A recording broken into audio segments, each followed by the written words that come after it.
want to express my extreme dislike for you and my extreme dislike for David Cohen, because you cornered me. You've cornered me. Obviously, I mean that in complete jest. What did Rashi say? We do one Rashi on Fridays, our group. What did Rashi say this morning? It was unbelievable. Go for it. So we opened up on chapter 20, verse 1. And chapter 19, the whole of chapter 19 was about the red heifer, the red cow that was sacrificed, and its ashes were used to sprinkle and bring purity to those who were impure.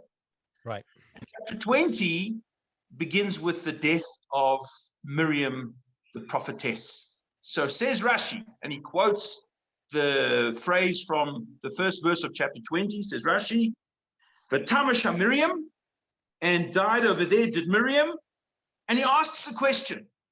Lama nisbacha pashas Mrs. Miriam, why is it juxtaposed? Why are they next to each other? The portion of the death of Miriam, lepashas paraduma, to the section, to the portion dealing with the red cow. Why? Why? Answers Rashi, loy malacha, to tell you, ma korbanos mechaprim, just as offerings atone, af Mrs. tzadikim mechaperes, so to the death of tzadikim, the righteous, atones. That's the Rashi. Right. So, immediate reaction to that is, hey, humans, great humans, they do the same job as a cow. When you offer up a cow, this thing called kapara, this atonement, hey, here's a rule of the universe. Along comes a lovely lady, she dies, and nice sprinkling of forgiveness and kapara overwhelms the people, and there are violins, and there are guitars, and there are drums, and there are... Great. What a load of rubbish. Great. Well, not a load of rubbish. It does do that, but that's not the depth of it.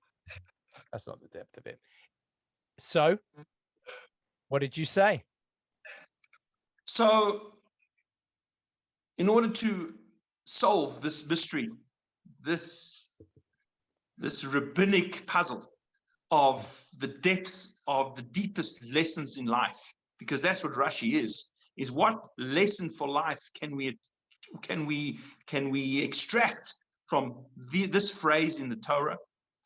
So in order to do so, we need to have an understanding of what was going on in the question and what changed to allow for the answer. Right. And it took us a while, but we got there. And the truth is that it just takes a very careful reading and an openness, and the words will shout out. And the careful reading is, why did Rashi in his question say, why does the portion of the death of Miriam follow the portion of the red heifer? Rashi could have said it differently. Why does the portion of the red heifer, why is it followed by the death of Miriam? Yeah, exactly. That's the question.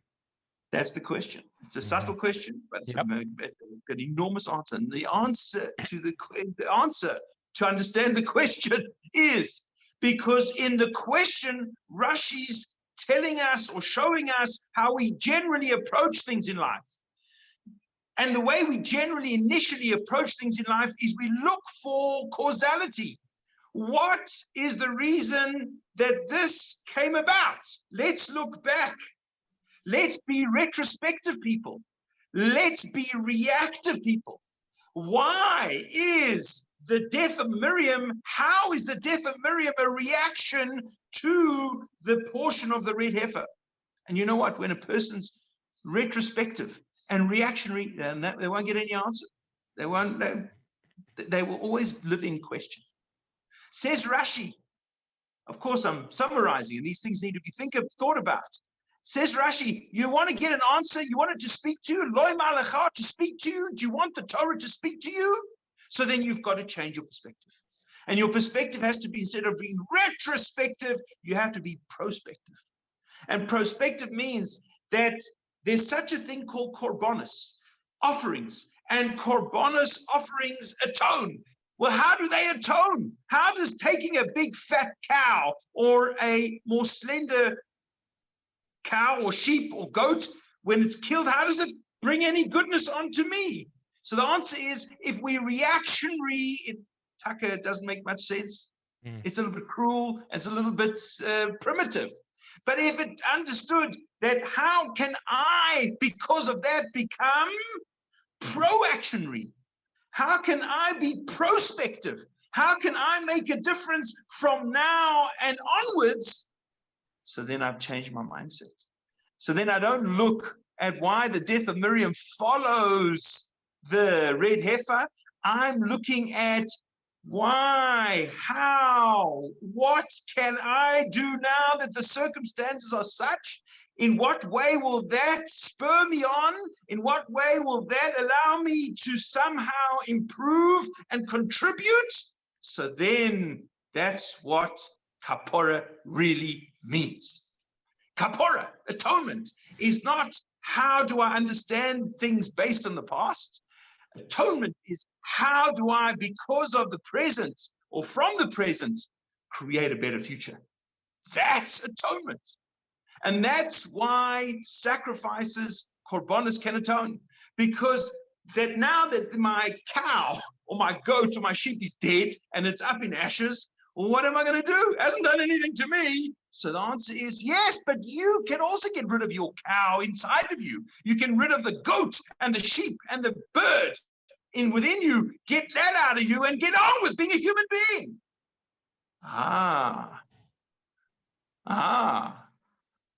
This korban is mechaper because it motivates me. It gives me impetus. It drives me to be some kind of blessing. So does the death of the tzaddik do that. You know how the death of the tzaddik does that? The death of the tzaddik is, don't rely on me anymore. I've done my bit. Are you going to do your bit? Are you going to take the baton? Are you going to be the next episode of the great tradition of tzaddikim? One follows the other one, and when one exits, so another one enters. That's true kapora. And that's how we're supposed to understand this Rashi, this verse, the juxtaposition of the parshas, the Torah, and life itself. Okay, yes. Very, very nice. I challenge you in our share this morning.